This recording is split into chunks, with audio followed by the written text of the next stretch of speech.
Welcome to the Fibromyalgia Podcast. I'm your coach, Tami Stackelhouse, and this is episode 136.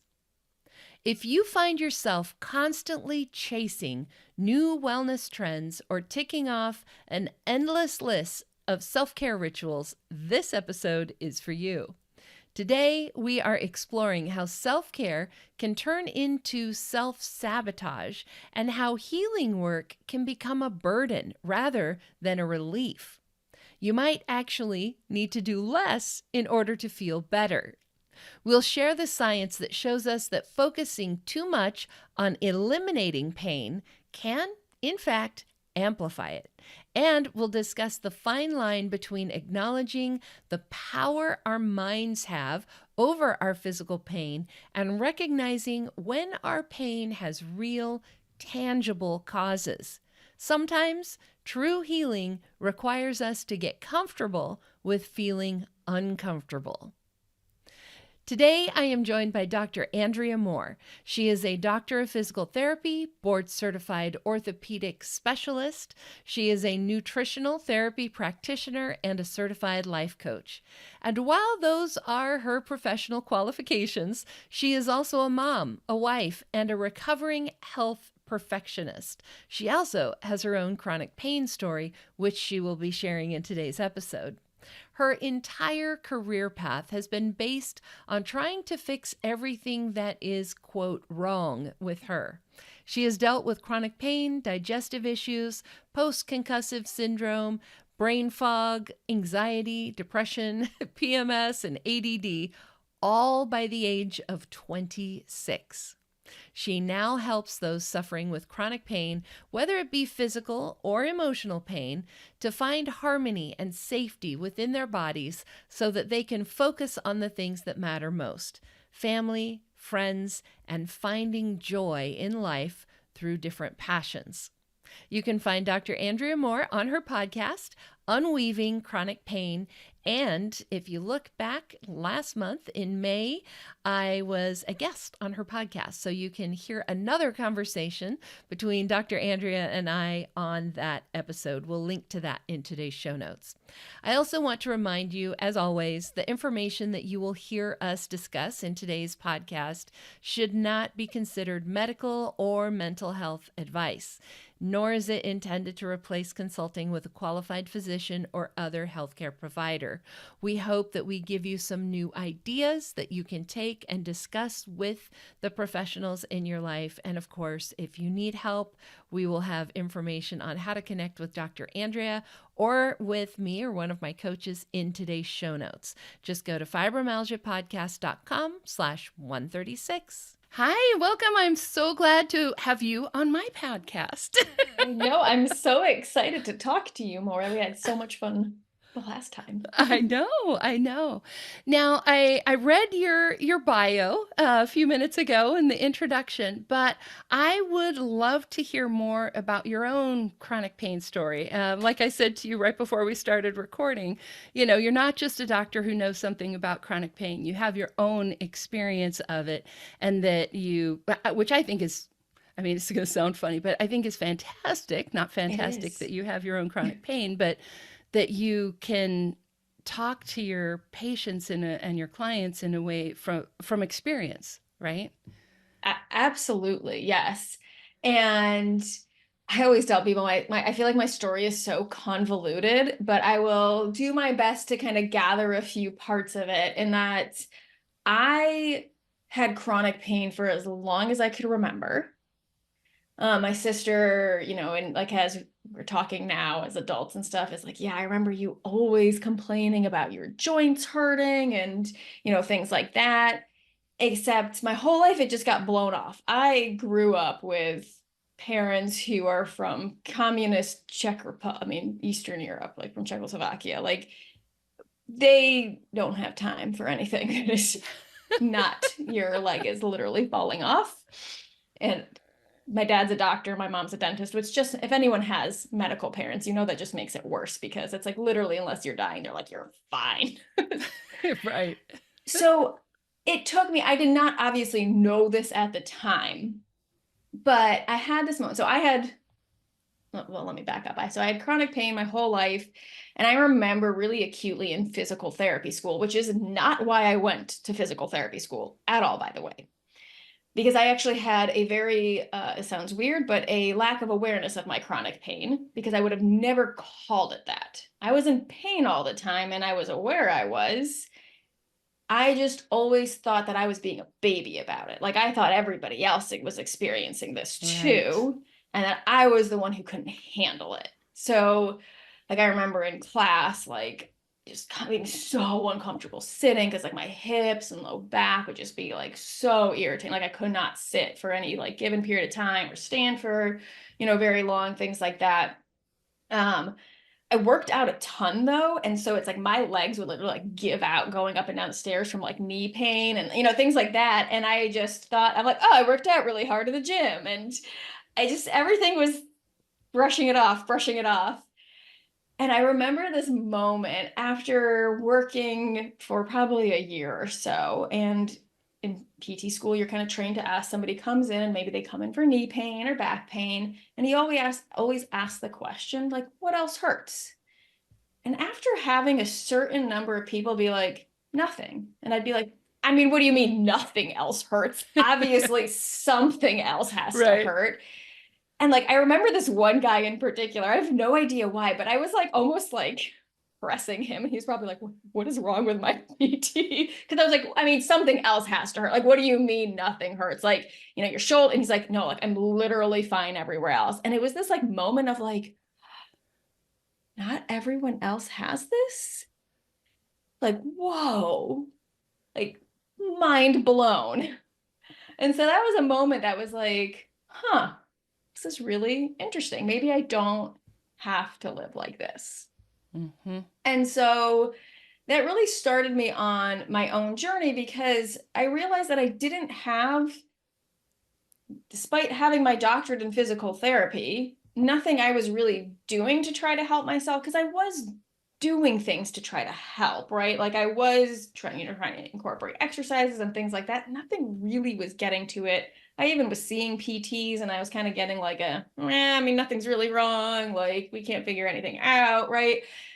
And which is kind of where I just got the like idea of like, whoa, this just must be what everybody has, and I'm being a baby about it. And over the, next year or two, I really started to find some things that worked. And we can go into that more. It's like a whole, again, there's not like one easy, because there's not one easy fix. There's no there wasn't one thing, but it was a combination of things that I really started feeling like really good in my body. And I was like, holy crap, this is amazing. And then I had a car accident, really bad car accident in 2013 that put me out of work for 6 months and left me with post-concussive syndrome. And I really got to experience what it's like to have that like invisible chronic issue that is completely blown off by everybody, that nobody takes seriously, that you can't really describe. I remember one time walking in somewhere, like, and it was the first time I had been back there in a while, and she's like, oh, how are you? And I was just like, I'm okay. And I was just like, my head is just still, I just really feel out of it all the time. And she's just like, sounds like a case of the Mondays. And I was like, no, like I have lived at this point, whatever, a lifetime of 26, I think I was 26 when I had my car accident. I don't know, something like that. 26 years of Mondays. Like I know what a Monday feels like. This is not what a Monday feels like. Right. And it's like, you just can't get it across. And yeah, so that set me on a whole nother journey because the things that I had been previously doing weren't enough. And so over, a period of a long time, I have developed this very wide array and tested and tried everything under the sun and have developed this very wide toolbox, and also just gotten really familiar with what works, what doesn't, the nuances, the individualism that you need, and really also the importance of the energy behind how we're approaching healing, because that is one of the biggest game changers for me, and where I was being blocked from really getting better. And so, yes. In a nutshell. Very, yeah, that was really long, but also feels like such a teeny part, but yes. Right. And I think everyone listening can relate to that, right? Yeah. Like I could tell you my story in a couple of sentences or a few minutes, but it's such just the tip of the iceberg, right? And there's so much more underneath that to your story. So thank you for sharing that. And I think that last thing that you were talking about, the energy that we chase after healing with, is such an important piece. And I would love to talk about that with you. Because for me, one of the big shifts that came for me was when I realized that I wasn't doing things because of my fibromyalgia, or more, I wasn't not doing things because of my fibromyalgia. I was choosing not to do things because I knew it would move me closer to feeling better. So that for me, it was that shift from having my world revolving around my fibromyalgia versus having my world revolving around how do I feel better. But sometimes there can be this sort of frantic energy, just like chasing the next treatment, trying the next thing. Who's the next doctor? I've got another appointment. And like you're both, like I said, this frantic energy of doing so many things, but also not doing anything, because it also kind of feels like everything sort of gets put on hold until we find like the answer. Right? Yes, I think you nailed it in terms of that, like, frantic energy of like, it feels like you're doing everything or your day is so full. But if you really like look at it from a very objective, like someone was just filming you, it's like, oh, I did absolutely like objectively, like again, that you could see on a video screen, like nothing today. Right. And not nothing like, you were sitting on the couch doing nothing, but nothing as in you're not moving the needle, right? Yes. You're not actually getting better. You're busy doing all of these things, taking all these supplements, doing all these exercises, trying the next thing, doing all this research, reading this book. But are you feeling better? Exactly. Exactly. Yeah, I think so many people, myself included, get caught in the trap of life, like almost becomes healing. Like their life is centered around all these activities, but they're never actually living life. I actually had an experience just the past week that someone had reached out, and we were just kind of emailing back and forth. So I don't know, a ton of details, but basically I asked her like, hey, what are your goals? Like, what are you building towards in life? And her response like really broke my heart, because I think it shows where this work that I love and stand behind and changed my life has just gotten taken to a place that it was never meant to be used at.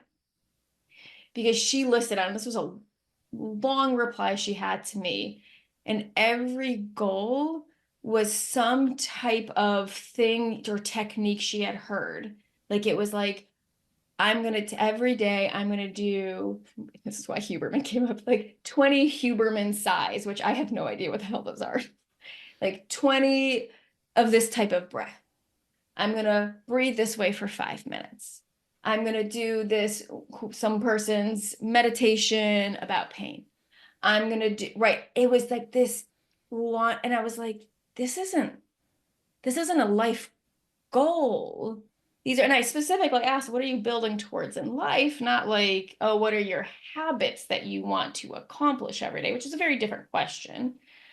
And I find more and more that people are answering in this way, that when you say like, hey, what are your goals? Like, what are your goals for life? Like, what do you want out of your days? People's responses are these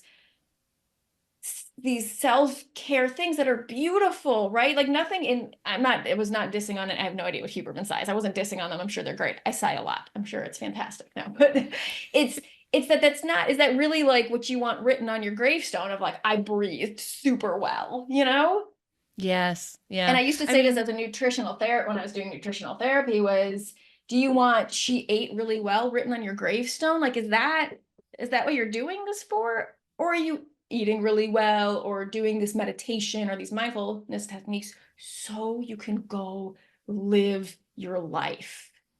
Right. Right. These are tools that are Yes. there for us to use. We don't exist to do those things. Those things exist to help us live our lives. Yes. Right. And I see this so often with students in my class, with clients I work with.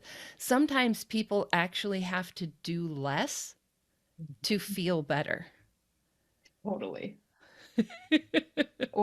I can't tell you how many people I see that I don't take things away. It is a whole session where we are breaking down their program, but usually it's because I'm like that is you should not have a 2.5 hour morning routine. Right. Like right. that is right. And it's like there's nuance. Everything is individual. It's like what is actually in your routine, right? Because what people call, a morning routine can look very different from person to person. And that we were talking about this at the beginning. It's like ultimately you should feel better. Like you should love, like if you have a morning routine that works for you and you're like, man, when I do it, like the whole rest, like I can go out and live, I can go and do whatever it is that you want to do in your day, like because I did it and it lights me up and I actually I get excited to get out of bed to go do it. Not that you have to I think waking up excited is a very overrated thing sometimes. So like it's okay if you don't wake up excited. I rarely wake up excited. I'm not a morning person. I'm not a get out of bed person. Once my feet hit the floor, I'm golden, but man, rolling over and putting my feet on the floor is like miserable. And that's been something I've done a lot of work around to be like, it's fine that I don't wake up. Like I'm ready to start the day, right? But anyway, sorry, I just had to put that caveat in there. But right, it's like you should be looking forward to it. It should feel like, oh, this is so nourishing. This fills my cup. And if it's not, if it feels like a burden, feels heavy, and you're like, ugh, I'm doing it to check a thing off the list, you got to look at that. There's something there. Absolutely. Absolutely. Self-care is supposed to be caring, right? It's not supposed to be work. And I think a lot of times when you have chronic pain, you have a chronic illness, it is easy for self-care to become like this job that you have and that you have to do all of these things or else you haven't taken care of yourself well. And sometimes, folks, taking care of yourself means not doing the things. Oh my gosh, yes. Say that again. Yes. Preach. Yes. Now, one of the things I've heard you say on your podcast that kind of ties into this is the fact that striving after removing our pain can actually be the thing that keeps us in pain. And I would love for you to talk more about that, specifically the science behind this. This isn't just a woo-woo thought philosophy. That's real. Yeah, it is. Yes. So I talk a lot about the vicious cycle of pain. And because it's like we have pain and then we have this response to it.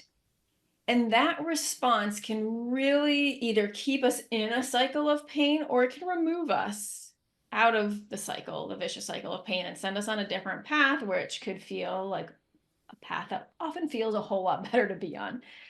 And so what happens is we have what I call this like shrink response to chronic pain. And that's an acronym. And I won't go through the whole thing right here. I'll cover like the essence of it. But if you go on my Instagram, it's like a free masterclass. You can, if you want to watch it in detail. But what happens is that we feel the pain and then we feel threatened by the pain. Like its presence sets off our nervous system. And let's be honest, like rightly so in a lot of cases. It's like, oh my gosh, like especially if you weren't expecting it. If it was like, if you're just sitting there and all of a sudden you feel this like insane pain that you've never felt before, like it's good to have this like, whoa, alert response. If you put your hand on a hot stove, like that's where you want that, like, oh my God, what's wrong? And take it off, right? Like get rid of it. And so there's a lot of times where this like quick gut reaction, it's a threat, move away. It works great for us. We want keeps that us alive, right? Yes, right. In this acute pain situations where it's like literally moving away from the thing that can cause harm, like a fire, like a knife you were about to slice your hand off with. Like I literally almost cut my thumb off the other day. And it was like, you just feel that like cold and you're like, whoa, wait a minute. Like I'm not supposed to be feeling cold on my thumb right now. Right. Like, Mm-hmm. it's like nothing even happened because like that nervous system reflex is so fast. And so it's like, yes, awesome. And sometimes we'll have that in response to things that are, I'm sure we've all also felt that. I don't know if anyone's experienced that. It's such a weird feeling when like you're expecting something to be hot, but it's cold. Yeah. Yeah. It's like you like come off real fast and you're like, wait a minute, that wasn't even, and then you touch it again. Like it felt like it was scalding and then you touch it again. You're like, actually, it's cold, right? It's like your nervous system just gets tripped up. And you know what? In little instances like that, doesn't matter, right? Like, who cares? You move on with your day. But when the pain is chronic, what it means is that what the pain is about is not an issue with the tissues often, or past 3 months, it really isn't a tissue specific problem. It is the nervous system has increased the amount of receptors in the area. So it's like a physiologic change that happens where the brain has decided we need to pile this area full of receptors and it becomes hypersensitive. And so we'll use like, let's say it's usually not temperature receptors, but temperature is just such a good example of it. And just people can conceptualize it so much better. Let's say for whatever reason you're after actually a burn, this is true. Like if you've ever burned your skin, you can just touch something that's warm the day after and it feels like it's scalding, right? That is because there is a ton of those nerve receptors that are sensing temperature. So it is hypersensitive to temperature. And so anything that's even warm will set it off because it's getting such a flood of information. So basically the nervous system is sensitized at that point. And so we have pressure receptors, we have stretch receptors, we have all different kinds of receptors, and we also have chemical receptors, which will also be sensitive to like stress chemicals in our bodies. And so we have this oversensitization that happens with chronic pain. And so then we're seeing the pain basically as a threat in itself. And so in the shrink response, we end up either wanting to the R is like a triple R, okay? Either run from the pain or resist the pain. And we stay in this like tension of it. Right. Anybody with pain, you know that tension of like protecting your body, right? Exactly. Yeah. Exactly. And so when that happens, we end up like really telling our body and sending the signal, this pain is bad. This pain is a threat. And anytime there's a threat, your brain's like, shit, we better know more about it. Mm-hmm. I'm sorry, am I allowed to swear? Guess you just did. Okay, is that okay? But it's like, we need to know more about it. And that's what increases. And so then you increase the sensitivity even more. And then you're more likely to feel pain. And then you have the shrink response. And then you just get stuck in the cycle. And I just said, sorry, I said only 2 of the R's. The third one is resigned to it. And this resignment is this like, oh, like this is, I'm just going to expect that this is here and this is like here for the rest of my life in this very like apathetic way. Which all creates this, again, this threat response. And so you can see where that from a physiological like mechanism actually will not only increase the pain we're feeling, but make sure the pain stays present because your body wants to just keep knowing more. Right. Right. And that totally makes sense. I mean, when you're talking about the burn, I was thinking, you know, you get a sunburn, right? And just the smallest amount of warmth, like you said, which could even be like your clothes, right? And it just feels like you're on fire. And fibromyalgia is a little bit like that too, right? Because we have that overactive pain response. We have that turn up the volume on our pain. And so we have that in a very, very similar way. And then when we focus in on that pain, like you were just saying, like that turns up the volume yet again. Yes, a lot of fibromyalgia is that hypersensitivity. And I often describe that as it's like a car alarm, right? In that when a car alarm goes off, whether it's going off for a good reason or because you looked at the car the wrong way, or the wind blew in a little too northwest and it just goes off because we all know that car that has like the car alarm that just goes off for no reason, right? The sound is the same. Yes. And so same with pain, like the experience of pain is just as intense, whether it's created by this threat response and this hypersensitivity or like a true injury. Just like a car alarm, it's like the sound is just as intense. But I always like to add a third piece here because we all talk about, I think in the mind body world, if you ever heard like a similar example to this car alarm, because it's not like I'm the only one who uses it. It's either like, oh, there's actually a true threat that the body is telling you about, like in the case of your hands in a fire, or there's an actual injury, or there's nothing, and therefore your body's just being like overreactive for no good reason, which is true in some people, like that is thing. But there's a third scenario, and I always talk about like, we all look at that car that's going off and being like, no one's trying to steal it, gosh. But I'm like, what if you're actually not seeing that person that's, I don't know, hiding under the car? And so I think a lot of times where it gets missed is there are instances where the body is responding to something it's deeming a threat, but it has no way to communicate it. Or maybe it has tried through the subtle like wisdom voice that we have that has gone ignored. And so it's communicating it in a way that's not, it's drawing attention down to our body, but it just can't be like, actually, the threat is your job, right? Like, right. It's trying to communicate something through your body. Like there actually is a threat it's sensing. And then we have to like even split off in that, let's say it's sensing your job as a threat. We still need to be like, is it just thinking it's a threat and it's actually inaccurate because it's, picking up on an old trauma or something is triggering the nervous system? Or is it like your body knows something and it's like, this is not the environment for you and you do need to get out? And that takes like nuance and time and willingness to explore. There's no one right protocol for everybody. It's finding out which is true for you. And I think sometimes that also takes outside help. Oh my right? gosh, like, yes. when you're living in the fire, so to speak, it can be hard to decipher all of that, and having help is often an important piece of that. I don't know how you would do that without help. Yeah.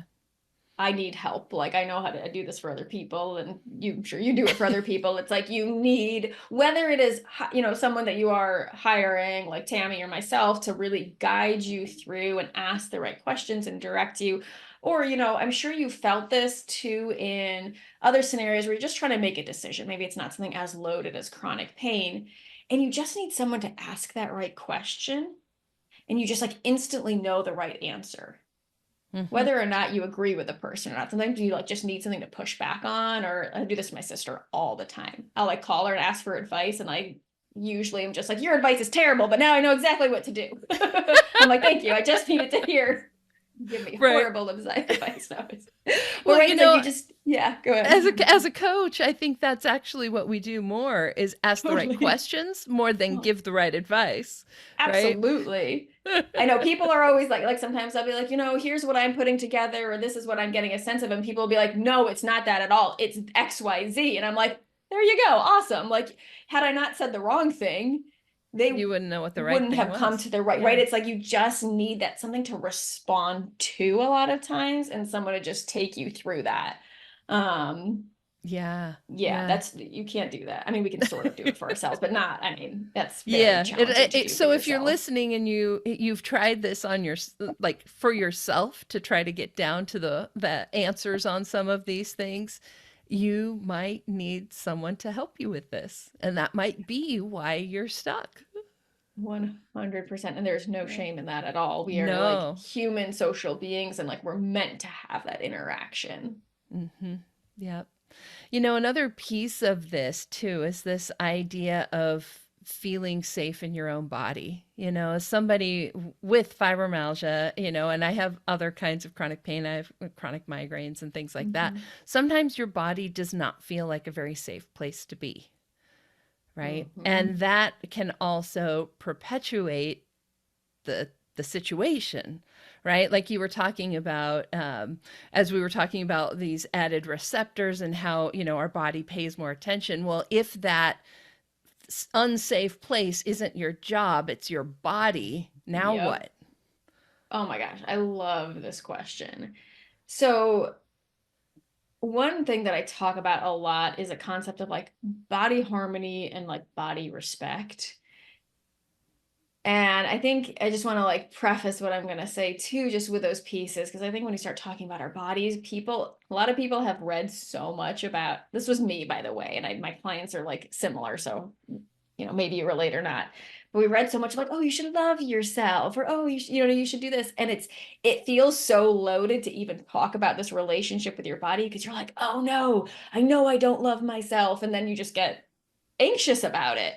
So one, just if that is you, if you're like, oh God, she's about to tell me to love myself, like, don't worry, I'm not actually. If you do, please keep loving yourself. It's a beautiful goal. You don't have to, like, that is a really, especially when you've been struggling with chronic pain, especially when you've built up a lot of distrust with your body and there's a lot of contention there, like, that is, it's a goal to move towards. And by I think it is such a ridiculous expectation just to be like, hey, you should move from like loathing yourself to loving yourself. Like, Mm-hmm. you cannot It's make too that far, leap. right? It's just too far Absolutely. away from your experience to be able to make that Exactly. jump, like jumping the Grand Canyon or something, right? Exactly. And so instead, I just talk about from a place of respect, because you can treat someone kindly whom you do, or you can treat someone with respect, right? Whom you don't love. Like, you can treat someone kindly if you don't love them, right? It's just this like mutual respect of like, hey, like, we're in this together. Like, let's say you're stuck in an elevator with someone who's like, I don't know, you're your enemy. I don't know why you're in an elevator with your enemy, but it's like someone you really don't like. It's like, you know what, we're gonna stick this out together, and like, let's find a way to be in like harmony together. It doesn't mean we have to like fully like each other though. And so part of that is then finding safety in the body. And one place where I think a lot of people get tripped up is how they're defining what safety means. Mm. Because if you Mm-hmm. look up safety in the dictionary, it's going to define it as it's the absence of like pain. It's the absence of, it actually describes, I'm pretty sure the word injury, I don't have it in front of me, but I'm like, I really feel like it defines it. It's like this, like, um, without pain, without injury type of thing. And it's like, well, now we're stuck. Now we're in a double bind, because I need safety to heal But I have to and have healed in order to feel to have safe. safety. So I say, screw it. You get, the cool thing is in this life, pretty much everything's made up. So you got to just make up your own definitions too to find ones that work for you. So that's what I did, because didn't know how to find safety in my body. I felt like there's this double bind there. And I just redefined it to be just nervous system safety. And I define that as your trust that you will move through whatever sensation or experience or situation that you're in. And stop. Like, you're just going to move through it. It might not be pretty. It might not be graceful. You might have wished you did it completely differently. It's just this knowing of like, this too, it's like this too shall pass. And that's not even the way you're saying that. And you can correct me if I'm wrong with this assumption, but the way you're saying that isn't even everything will be okay when I get past it, right? It's just Yeah. that I will get past it. 100%. And some people, okay, I like to go dark a lot because people will be like, yeah, but what if I don't? Well, I'm like, well, then you'll die. Like, then that's the end of it too. Like it will pass. Like, yeah, because I think someone was like, well, but what about if, you're bleeding out? And it's like, well, then on the other side of that's death. Like there's an end. Like we will move through. This is not like none of us, no matter how stuck you feel, you're never completely like stuck forever in this exact situation you're in. Something will change, whether that's physical sensations, moods change all the time. We all know emotions are like waves. Give it 90 seconds, you might be experiencing a new emotion, especially if you're allowing it expression. We're constantly fluctuating. Like the weather's changing. Our situation is just always moving. And when we realize how dynamic life is, it becomes a little easier to be like, okay, things will just be different. I don't necessarily know how. Yeah, I'm not promising it's going to be. I think it's hard to like not have growth when you have that mindset, but yeah, it's not counting on anything. There's a complete detachment from the outcome. Other than that, things will be different. Right, right. I think it's so interesting that we're talking about this. And I don't know if I've ever talked about this on the podcast before. So if you've been listening for a long time, you might get something new right here. But I use cherry blossoms. You can see the cover of my book behind me. I've used cherry blossoms on all my books. It's in my logo, like the cover, podcast cover artwork. And the reason for that is when I was diagnosed with fibromyalgia, I kind of started noticing cherry blossoms everywhere. And I started to think, maybe this is a little like tap on the shoulder that I'm supposed to pay attention to something here. So I did a little bit of research on, what's the symbolism behind cherry blossoms. And in Japanese art, one of the main concepts is this too shall pass. That it is, life is fleeting. I mean, you can think about cherry blossoms and how long they're around. It's like a week or two max. Yep.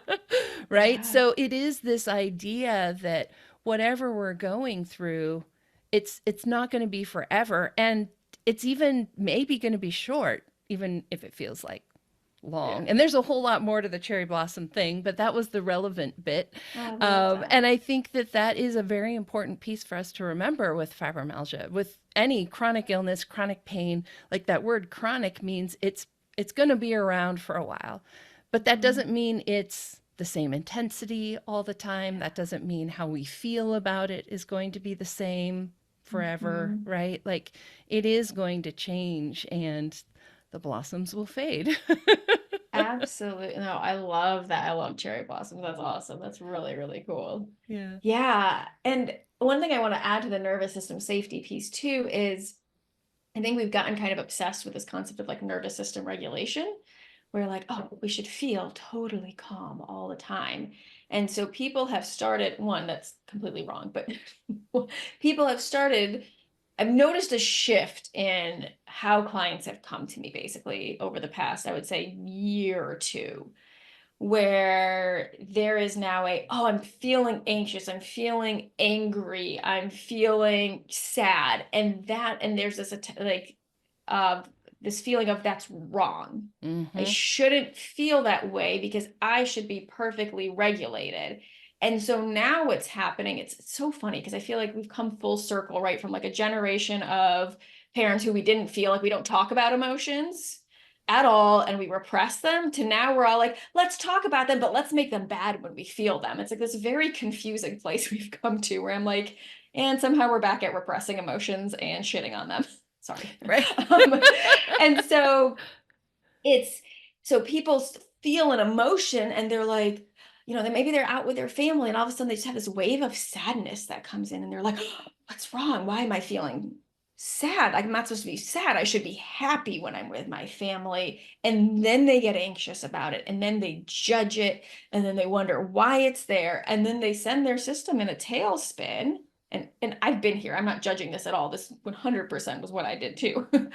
And so part of this nervous system safety is actually building the capacity and safety to be with all intensity of emotion and being able to hold it all in your body and experience it all fully without needing to regulate it away.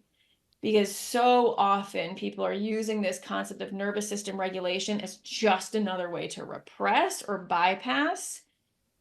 And temporarily, I'm all for tools when you got to just get through something, you got to move through your day, you have a big meeting. Like, yeah, absolutely. Like, those are times where those tools, because they're tools.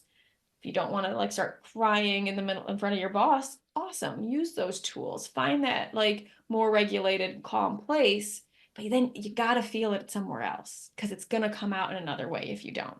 Mm-hmm. And I think there's like, I don't know, a little bit of a contradiction here, right? Because we're saying that we need to be okay with experiencing the full range of human emotions, which is basically what you just said, right? But at the same time, some of those emotions don't feel safe. So how do we feel safe where we're still experiencing all of this?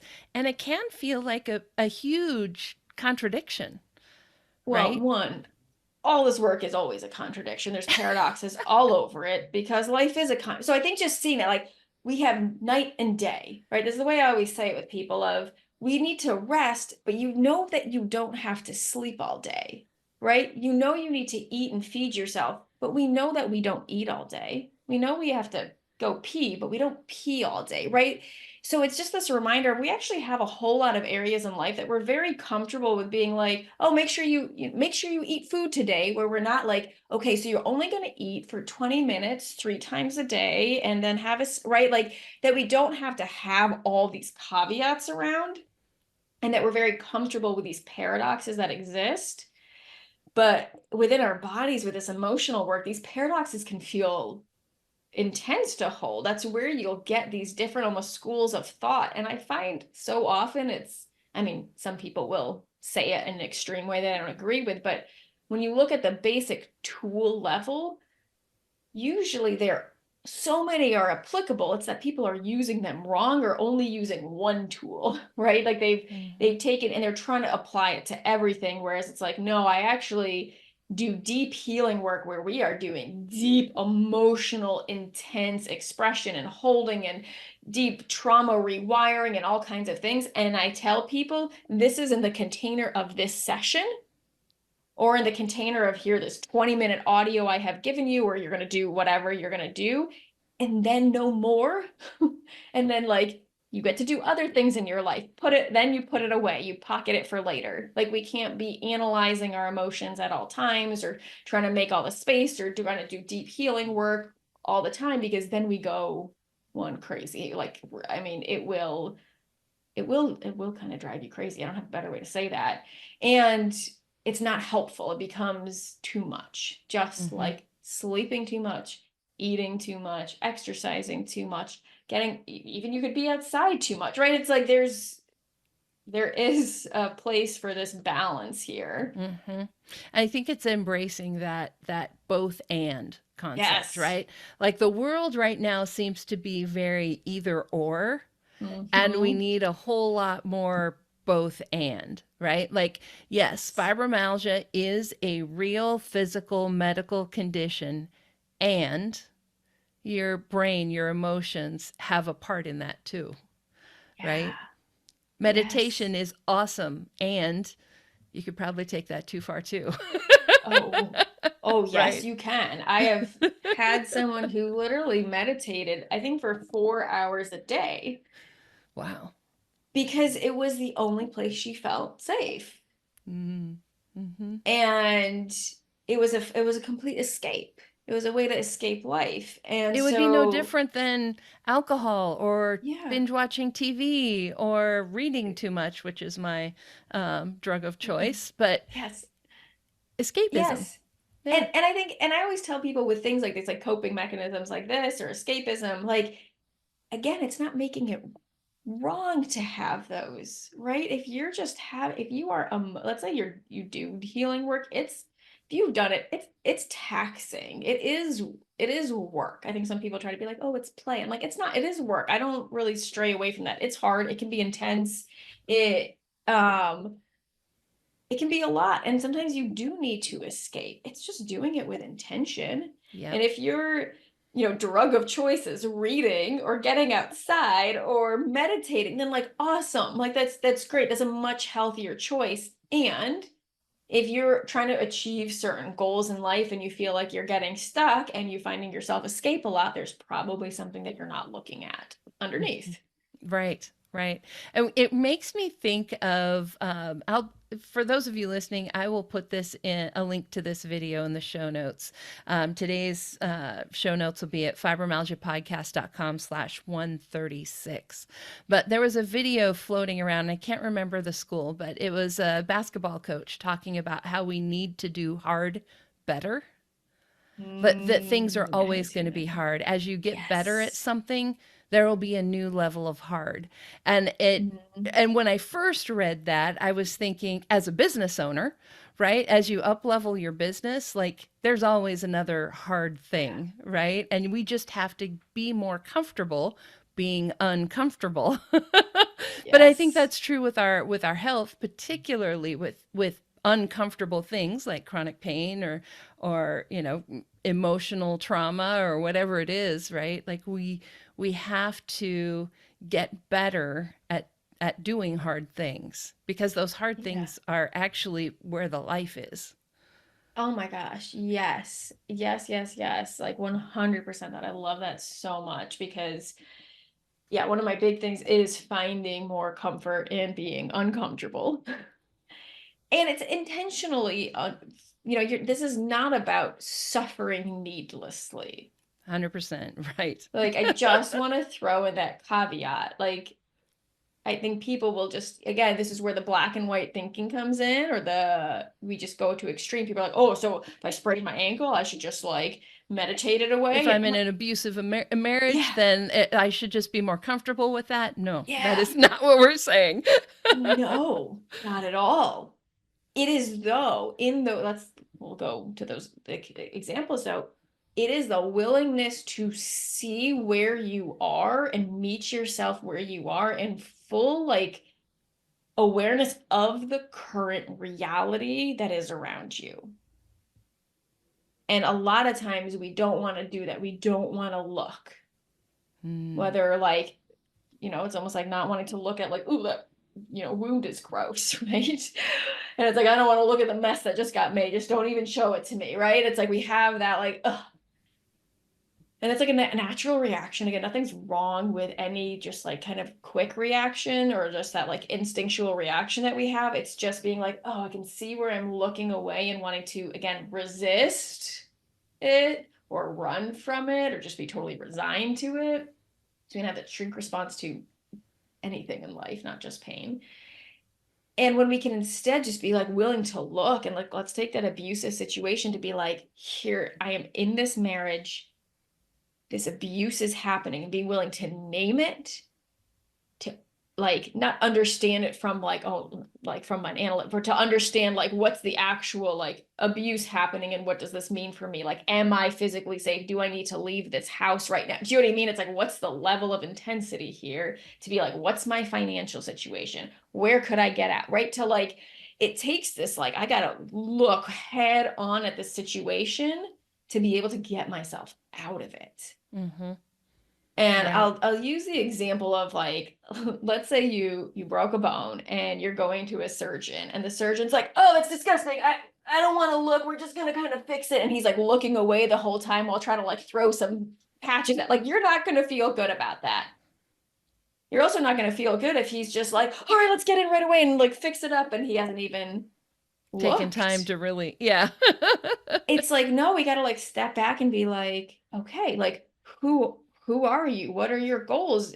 Are you a 95-year-old with a broken hip that was already in a wheelchair? So you're not going to walk again. It's just like you weren't walking before this happened and you're not going to walk after, versus you're a 20-year-old athlete who's a professional basketball player, right? Like completely different surgeries. And it's going to take this moment of like, let's pause and fully look.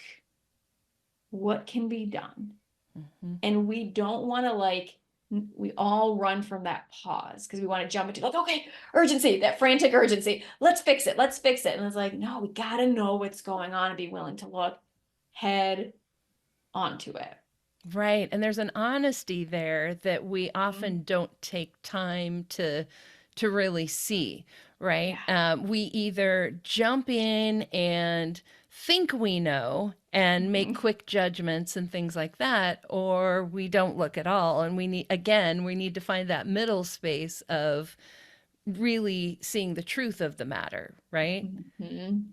Yes. And I always tell it's like so I have like a whole self integration method, and step 2 is meet yourself where you are. And it's like you meet yourself where you are because it's like only from that place can you then move into, and there's a step 3, but step 4 is like aligned action. It's like then that's the only way you can take that aligned action.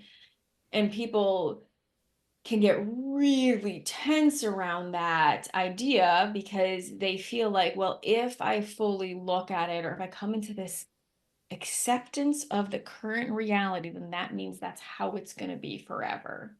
Right, right. And the whole Uh, irony is like, actually, if you never do that, that probably will be how it is forever then. Like, that is how you stay stuck, and you will be stuck in it, like, by being like in denial of what's actually exactly. happening. Exactly, exactly. One of the things that I've been sort of obsessed with for the last few years is this balance between accepting where we are, right? Because we have to do that. Like the reality of who I am, the body I live in right now, today, what is she capable of? How do different things affect me? Like the reality of my Mm-hmm. situation. And on the other side, striving for something better, right? Yes. Because if we get stuck in either end, it's bad, Mm-hmm. right? If we get stuck Yes. in the acceptance, then that means nothing changes It's and resentment. Yeah. we're stuck here, Mm-hmm. right?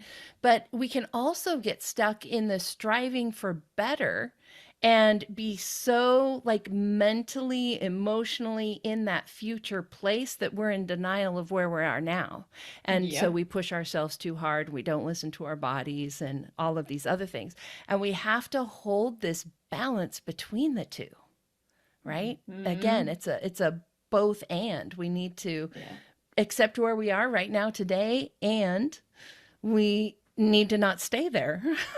Exactly. It's like the holding of both. It's so crucial. And one of the things that actually after my car accident, probably after about like 6 months, I don't know what point this was at. 6 months, a year, who knows. Um, I came to this place of what, like I started asking like, what if I will always be like this? Like, what if things aren't going to get better? And it was funny because I had a doctor tell me, of course, like be like very early on of like, oh, well, that's it. There's nothing more we can do. You're going to be like this for the rest of your life. So get used to it, kind of thing. And it was from like a very condescending, not emotionally validating place at all. Right. So that felt like absolute shit, and was really like a hard piece to hear, and I like really rejected that, luckily. But then I ended up kind of coming back around to very similar words but a very different energy behind it of what would I do differently if this really is how I'm going to be for the rest of my life. And what came through so clearly is like, oh, I would sleep more because I've always been like a night owl and I go to bed too late all the time because I'm reading too, like you. Dang We're it, two books are peas so in a good. pod, I tell you what. So hard to put them down. Still struggle with that. But it's like I would read more, but actually eat better because at this point I was a nutritional therapist and I was not eating well for my body because I just kind of like given up, right? It's like, oh, here's this one Yeah. pleasure I can have. I would get back to moving more. It's like I would get outside more. I would say no to things that I don't want to do and not just show up to things because I feel right. It's like this whole awareness. And so I started living that way. And lo and behold, I got better. It's this whole Right. irony of like when I fully came into that acceptance and treated and obviously looking back now, it's like I met myself exactly where I was. I didn't have those words then. I got better. I moved out of it because I was starting where I was and not doing what I was doing was every day having these expectations of myself and then being disappointed. Mm-hmm. Or, you know, going through this cycle of like, let me randomly go and run like 10. I literally did this one day where I was like, I'm not even a runner. I don't even run a lot to begin with. And I was like, I should just go and run like 8 miles because I or should something. be able to do this, right? Because I remember being so mad at my body. And I just like went on an 8 mile and I just like put myself out for like 3 weeks. And I was just like, why would I do that? Like, it's not smart. But Right. you know what we all need, right? So I was doing this like burn, crash, burn, like, or like, you know, go, crash, crash and burn kind of thing. Cycles, I'm sure we've all found ourselves on. Yeah. But it was all trying to live in a way that just my body was not at yet. Right. Right. You know, my husband is a computer engineer, and he's worked on GPS systems. So we talk a lot of GPS stuff at our house, but I think it's a helpful concept when you're thinking about things like healing or setting goals or anything else, right? In order for a GPS to work, it doesn't just need to know where you're going, it needs to know where you are. Right? If it thinks that I'm in Florida instead of Seattle, the directions to New York are going to be very different. Yes. Right? Do I go east or do I go north? Right? Like, you know, and so if you're feeling frustrated that you're not getting to where you want to go, it might be because you're getting the wrong directions because you're not meeting yourself where you are right now, today, in the body you live in right now, today. 100%. And I think one of the most common reasons for that is because for many of us, not everybody, where we're at today, like fully admitting it means seeing our role in what got us there. Mm-hmm. Yeah, that's true. And it's like we don't want to admit it, where we're not taking responsibility for ourselves, weren't taking care of ourselves, you know, maybe made a choice that panned out not in the way we expected it to, intentionally or not, right? And so this is where this compassion piece has to come in, and this building of capacity to be with all emotions is so essential, because one of those emotions that I think, you know, I've done a lot of work around building capacity around is being with shame. Mm-hmm. And just to fully feel it, not to shame myself, but again, it takes the being like, oh, I'm in shame, allowing it to move through, feeling it so I can move out of it. So I can be like, all right, like I don't need to beat myself up for this, because I don't think anyone listening to this really did anything that no one is going to benefit from beating themselves up over anything. No. Like all you can do is take accountability for something and move forward from it. Mm-hmm. That applies to anything. And so, but that taking up accountability can be, for different people can mean facing some really heavy things. Mm-hmm. And so building this safety in our body and recognition of like, this is going to take moving through some uncomfortable emotions or take acknowledgement. And that gets to be like, I talk about titrating it out, and that like, we're not doing this whole cathartic thing where you're overloading your body with such intensity where you're going into freeze or overwhelm. Because that's not, I think there's these like been like a glorification of like having these big emotional releases. And often that's not where the healing comes in. It just throws your body back into like a trauma response. Mm-hmm. But when we can, you asked earlier, and I think I got on a tangent, shocker, of like, how do you build that safety to be with these big, intense emotions? And one, it's starting small. Mm-hmm. And one of the big things about building safety is remembering the definition of safety that I gave, of it's just the willingness to move through. And then I bring it to a physical level of like, do you currently have like a physical level of safety? Meaning, not without pain. It's just like, are you trying to do this work in the middle of a busy highway where you might get hit by a car? That's not physical safety. Move out, right? But if you're sitting in your home, if you're sitting outside, right, where it's like, is there anyone coming at me with knives? Is there a saber-toothed tiger that's about to eat me? Like, you know what I mean? It's like, I'm being playful with it, like having fun with it, just being like, am I literally about to die in the next 20 seconds? No. Okay, you have physical safety. right? Or next 20 minutes, maybe let's give it a little more space there, right? It's where a lot of people will be like, well, I'm not safe because, you know, I financially, I don't have enough money in the bank account. And it's like, well, money, that's not going to kill you. It's like, okay, well, are there resources? Are there things that you can go to? Like, do you have the next meal that you can find, whether or not it's through your own money or not, right? It's like, do you have somewhere you can go? And it's just really getting like down to the nitty gritty of like, when you think about how humanity has survived, like our bar of safety is really high here, like insanely high. And not that it shouldn't be. I want to live a nice, comfortable life and sleep in a bed every night. And I am grateful every day for the privilege I have to be able to do that. Like, there's nothing wrong with that. It's just recognizing like you could literally be living outside and still find a level of safety, of just in this moment, in the here and the now, like I can just be here. And then once you found that, letting yourself feel what emotion is present. And that might just start with like, do I feel good or bad right now in my body, right? Like if you don't even want to label anything. And then if you feel, you know, quote unquote bad, or you feel pain, you can be like, oh, look, I'm feeling pain or I'm feeling bad and I didn't die. Like, okay, this emotion can't kill me, right? Like it's not, I don't like it. I don't want it to be here, but it's just taking it into this place of, we give emotions, like I work with emotions. I respect the hell out of them. I love working with them, and we give them way too much power. Yeah. It's like I have worked with emotions that have literally felt like I am being sliced open, and you know what I mean, that are so intense, that are just like unbearable. I can only like access tiny bits of it, and it's continuously coming back to this place of like, okay, but it didn't actually slice me open. It's like I literally look down at my body and be like, okay, I'm still okay. We're good, right? Like we're here.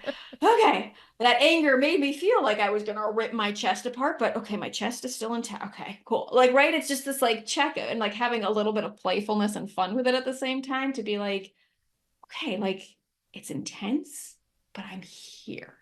I found like coming back to that safety and then like dipping back into it. So that's a way to play with it. But for people listening, play with a small emotion. Don't play with your intense trauma, please, first. Like play with something that's like, oh, dang, I'm disappointed that this package that I was looking forward to didn't come today.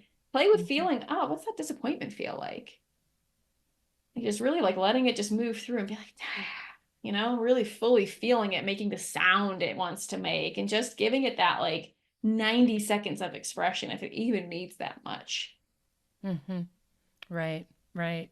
I was working with a coach once on some things that happened to me as a kid, and the visual that he gave on working with those big emotions I really, really liked. And he was like, you know, just imagine stretching your hand out and just touching it. Right? Like we're not trying to walk into and wallow around in this enormous, you know, pile of emotion, right? We're just reaching out and touching the side of it. Yes. I love that. Yeah. I love that. That's awesome. It's like you can imagine just like kids doing that to like something too, like, oh, is this thing safe to like touch or play with, right? And it's like this, yes, it's like touch and run back, right? Okay. And it's exactly that. Like that's exactly how we can play with emotions, of just like, okay. And the more we can fully embody it, which means not regulating it away all the time. There's time for nervous system regulation. I'm only like harping on the not regulating away because everyone harps on the regulating piece. So we're here to be the balancing voice. Yes. So a lot of times we feel emotions in very concentrated areas. So they're super intense. A lot of times, especially in like chronic pain, where they're super in your head. And like they'll give you like migraines or headaches, or just bring this intensity, or even like a lot of tears, or just like in your throat or in your chest. They're like very top heavy.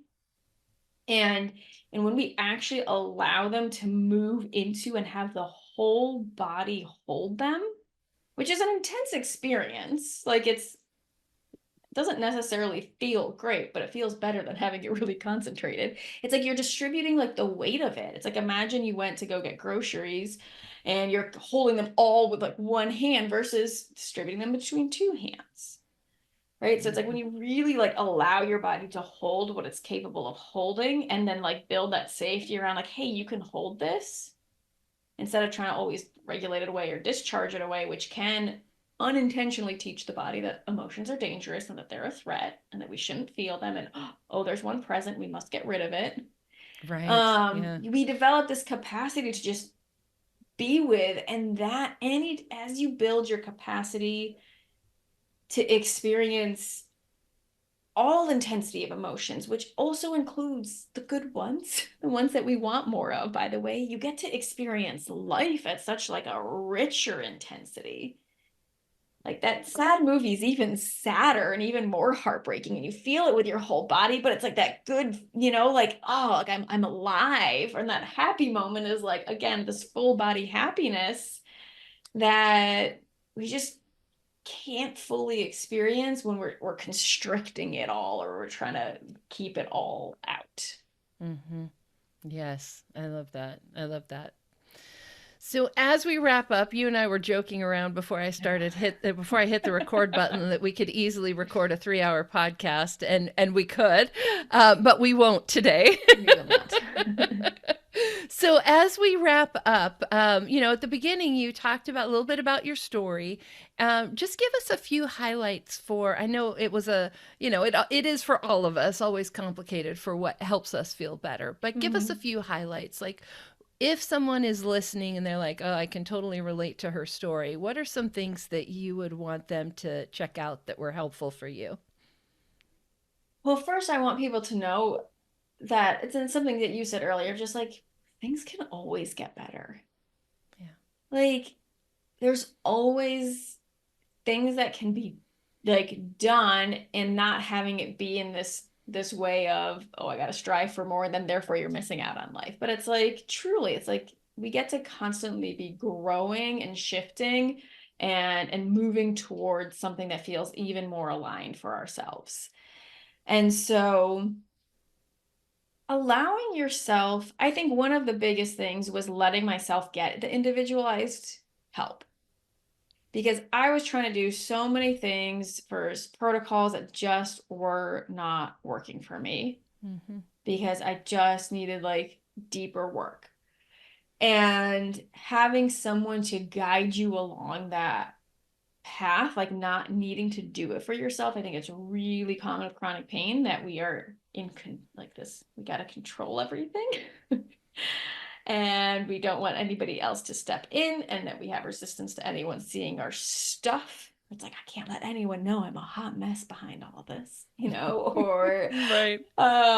Or an expectation that we should be able to do this on our ourselves. Own. Exactly. Yeah. So really, truly, like actually allowing myself to receive support that felt really aligned for me, which meant moving through a bunch of different people and allowing myself to be like, yeah, nope, this isn't working, and like actually listen to my body. But working towards building a trust and a connection with my body was I would say the overarching theme of my work. And that was through many different modalities, but it was all towards like, what is getting in the way of me fully being able to trust and live in this body that is mine. I don't get another one. And so like, how can I be okay with what I was like granted in this lifetime, and eventually be more than okay with it, and love her, and but it's like I had to start with just the being okayness. So allow yourself also to take these baby steps. That was another thing, is allowing myself to like let go of some of these like perfectionistic goals that were actually holding me back, because I was rejecting everything that was not good enough. And like allowing myself to take baby steps and celebrating them. But yeah, does that Mm-hmm. I've No, never I been think asked that's it that in that way before. So yeah, no, I think that's great. And you and I again have quite a few similarities that idea of, how do I build this relationship with the body that I live in, right? Because I'm yes. not getting another one. This is it. So how do I understand what she's saying to me? Mhm. How do I listen to the clues that she's giving me? How do I understand what makes her feel better, what makes her feel worse? And respecting that, like you were saying, Mhm. even if you don't love that body yet, you can still respect what she's telling you, Yes. right? And just honoring that. And like you were saying, with, if you go to a massage therapist and you don't feel awesome afterwards, that's okay to not go back and to find somebody Mhm. else, right? It's Yeah. okay to say, you know what, this isn't what my body wants right now. We need something else. Yes, And and using all of those things that don't work as these awesome data points to guide you towards what does. Because I think oftentimes yes. people will beat themselves up for like, oh, that didn't work, something's wrong with me, versus like, oh, okay, deep tissue, I did not like that. My body did not respond well. Okay, you got some recovery time. It sucks. It's annoying. It's frustrating. But like, okay, I'm not going to go back to deep tissue. Let me explore. Ooh, this type of massage is really gentle and soft, right? And it just gets to be this exploration without needing without needing the outcome to be something specific. Like sometimes a, quote unquote bad outcome can be one of the most helpful in telling things.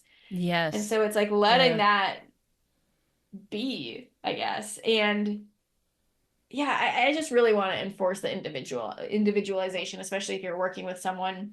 So it's like one thing that my body carries is like massive amounts of intergenerational trauma. So a lot of my specific work has been in how do I again be like, not I can heal some of it, but it's more than anyone can heal in their lifetime.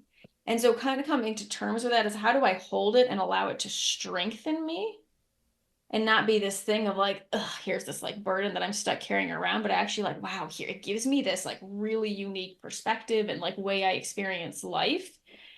And so learning how to be with that. But like, I don't tend, I mean, I talk about intergenerational trauma, but like, not all my clients need that. Not everyone's carrying some level, but like, not everyone carries this intensity. Like, I've only really worked with one or two other people that probably where it's been more of a focus, whereas other people, it's kind of a background thing. So it's just, I think that's one thing that I like to, as you're looking for somebody who's not assuming what is true for them is true for everybody. Hmm. Is like it's great when people have their own experiences with what worked. And at the end of the day, any like individualized work is always coming back to what Tami said, what works for your body. And it's like they're acting as an interpreter between you and your body. It's almost like your body is speaking a different language and they can help with the interpretation. But at the end of the day, it's you that has to step forward and listen. And we're just facilitators for that. And it's so Absolutely. helpful to have a facilitator. Oh my goodness, do not underestimate the value of that. But we cannot do the work for you. Right, right. It's like having a translator, right? If you don't Yes. understand what your body is saying, I don't live in your body, but I can understand some of the clues because maybe Mm-hmm. they're similar to mine. I can kind of translate a little bit, but my goal isn't there to always be translating Yeah. for you. My goal is to teach you that language, right? So that's Yes. where that individualization comes in. And I think, at the risk of having our episode go a little longer, I think this is one of the things that can be tricky with group work Mm-hmm. versus one on one work. And I think that sometimes group work doesn't allow enough individualization, particularly for people who have not yet learned their body's language.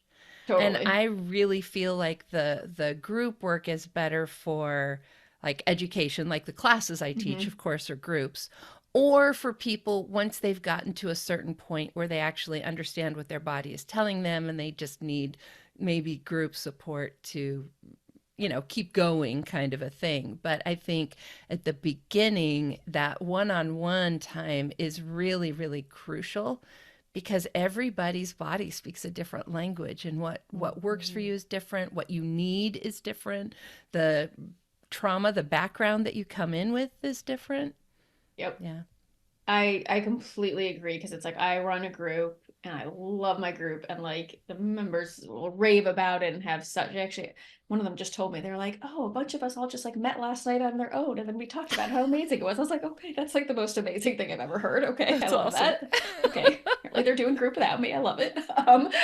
But and and I do one-on-one. And so it's like when I'm doing a consult with somebody, which is, open for anybody to schedule if they want to just be like, which is right for me, where do I start? Like, that's where I have a free consultation where it's like, let's figure it out. But I'm always making that determination. So there's a lot of times where I won't even tell anybody about the group, when I'm like, I wouldn't be able to sleep at night if I'm recommending someone into the group, but I don't think it would help them. Right. Yep. I can usually tell pretty, quickly if someone needs that individualized support up front, or if it's like, okay, yeah, group is going to be great. Mm-hmm. Yeah. Yep. I agree. Well, as we really wrap up this time, Yes. I would love for you to just like speak from your heart to the people listening, particularly the person who maybe has been a little bit frantically looking for the next thing, or filling their day with all the things that they have to do to take care of their pain, right? Like that busy person. Yes. Oh, I just want to invite them to take a breath. Yeah. And be like, it's safe to breathe. It's safe to have that pause. And likely in the pause, stuff's going to come up, which is why you want to be busy again, because it won't feel good to be in the pause. And it doesn't feel good to be busy now either, does it? So see if you can find the space to be like, okay, I'm going to give myself this pause. Again, not to feel great, which is what a lot of people will tell you. It's actually like, oh, let me sit in kind of like the muck of what's really here. Because in that pause, in that space, your body will let you know exactly what it might be running from in the busyness. Whether that busyness is, activities throughout the day, or like the household stuff, or busyness of, quote unquote, healing things that you're doing all day long. There's probably something underneath, and it takes that intentional choice of willing to shift the pattern and do the really uncomfortable. It's going to feel so uncomfortable to sit in the pause, but you can just do it. Start for 30 seconds or 1 minute, and just do a little more every day, and give it time and spaciousness. It's not going to happen. That you might not get the message the first time. Right. And we can't be chasing after those pauses either. Exactly. I know people will be like, I sat in silence for 2 minutes and I didn't hear life's answers. Yeah, no, I know. It might take a while. It's like you almost have to like rebuild back that trust. Your body's like, can I trust you to hold this? Like, are you actually going to listen? Right? Yeah. Mm-hmm. And it's being willing to meet yourself where you are, and you're listening to this podcast for a reason. You've gotten this far. You listen to us ramble on for like, I don't even know how long now, for a reason. I know that you want things to be different, and you just get to take this next baby step, this invitation to take a breath. I love that. Thank you so much for being here, for sharing your thoughts and your insights, and for you listening. Hang on, there's several podcast episodes that have come to mind as Andrea and I have been talking here, and I will list out a couple of those as a wrap up if you're interested in exploring this idea more. We'll also have them on today's show notes at fibromyalgiapodcast.com/136. And thank you for being here. Oh, it was such a pleasure. Thank you so much for having me. I love this. And And that wraps up my interview with Dr. Andrea Moore. I hope you enjoyed that as much as we did. These are really, really juicy topics for people like Andrea and for myself, and I hope you enjoyed the conversation. Now, as I said at the end there were a few podcast episodes that popped into my mind as we were talking, and I wanted to share those with you here if you want to explore these ideas further. Of course, you can always go check out Dr. Andrea's podcast. It's Unweaving Chronic Pain. We'll have a link to that in today's show notes, fibromyalgiapodcast.com/136. I'll also list out these episodes that I'm about to share with you. So one of the episodes that came to mind, of course, is episode number 2. Yes, all the way back at the very beginning. This is actually the first real episode of the Fibromyalgia Podcast, because episode 1 is really just kind of an introduction. Welcome to the show. Here's what you can expect. But episode 2, Your Body Isn't the Enemy. It is such a foundational concept for finding ways to heal from fibromyalgia that it really was the first real episode that I recorded. So go check that out. I love the way that Dr. Andrea talks about respecting your body, even if you can't love your body. If love feels like jumping over the Grand Canyon, start with just respect. But to get some more ideas, some more concepts, the main premise of episode number 2 is that your body is not the enemy. Fibromyalgia, if you have to have an enemy, make fibromyalgia your enemy, but your body is not the enemy. You and your body are on the same team. You want the same thing, which is to feel better. And the information in episode 2 can be really helpful in expanding your understanding there. So go check that out. The next episode is episode number 9, The Fine Art of Self-Care, where I talk a little bit more about what I think self-care is and what it isn't. Self-care is not bubble baths and meditation and eating good food. Those are things that we do because we are practicing self-care. Self-care is really more about the attitude that you have towards yourself, the way you talk to yourself in your own head, the care, the concern, the compassion you show yourself. And you can learn more about that in episode number 9. Another helpful episode is Dr. Andrea and I were talking about getting to know your body and really getting to know what are the things that help you feel better, what are the things that make you feel worse, and really starting to understand what your body is telling you. Episode 47 can be really helpful. This is an assignment that I give all of my students, and it is to write your body's owner's manual. So it is an exercise that will actually walk you through starting to write down some of what you learn about yourself. For instance, I do not have appointments before 10 or 11 o'clock in the morning because my body does not like that if I don't do that. So you can learn things like this about yourself, start making notes of it, and really put together a book that is about you. So episode 47, Write Your Body's Owner's Manual.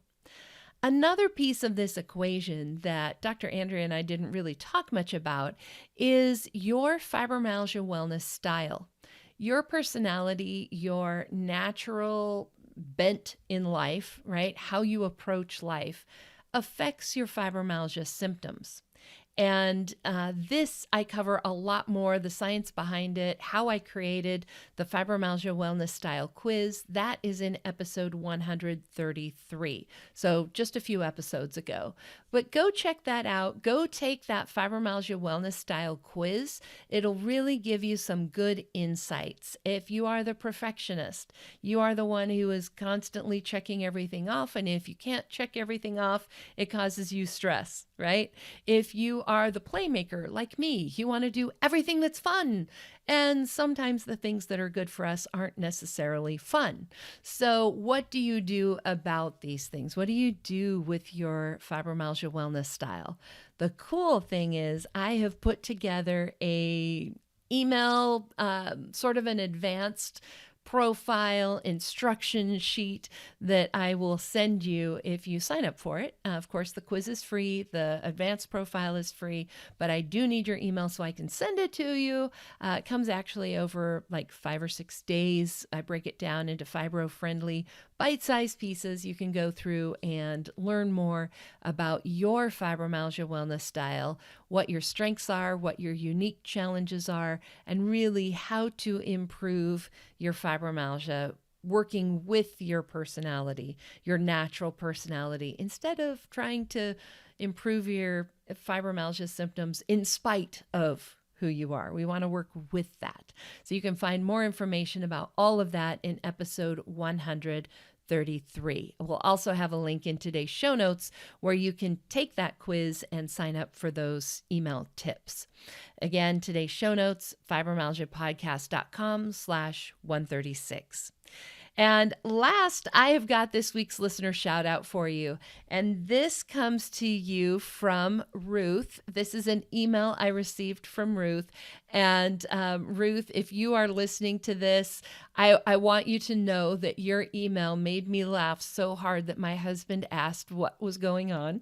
And it was not because really what you said was all that funny, but just because it is so classic. So this was Ruth's response to taking the Fibromyalgia Wellness Style quiz and finding out what she was. Her fibromyalgia wellness style was perfectionist. And she says, "This is a really good description of me. I'm about to go on holiday for 5 days, and I'm stressing about the fact that I won't be able to stick to my health regime instead of being excited about my trip." And that is such a perfectly perfectionist way of putting that. And I wanted to share that shout out today because, one, I thought it was funny, and I thought you guys who are fellow perfectionists would appreciate being stressed about not being able to check off all your boxes instead of being excited about the trip you're going on. But also just to highlight some of the things that Dr. Andrea and I talked about today. Sometimes you need to do less in order to get better. And sometimes all of those things that we do and all those boxes that we tick off actually get in the way of us living our lives. So if you find yourself in a position where you're, stressing over the fact that you can't do all the things you need to do, instead of being excited about living your life, that is a good sign that it's time to maybe reach out for some help. Sometimes having that person come alongside you, like Dr. Andrea and I were talking about, to help you shift those perspectives, to see what things you need to keep, what things can go, that can be super, super helpful. So, of course, you can connect with Dr. Andrea. I highly recommend her podcast, Unweaving Chronic Pain. You'll find that wherever you listen to this. You can find her podcast. It'll also be in today's show notes. Or if you'd like to work with a certified fibromyalgia coach or one of my students, you can also do that as well. That is at findafibrocoach.com. And again, that'll be in today's show notes. See you guys back here next time.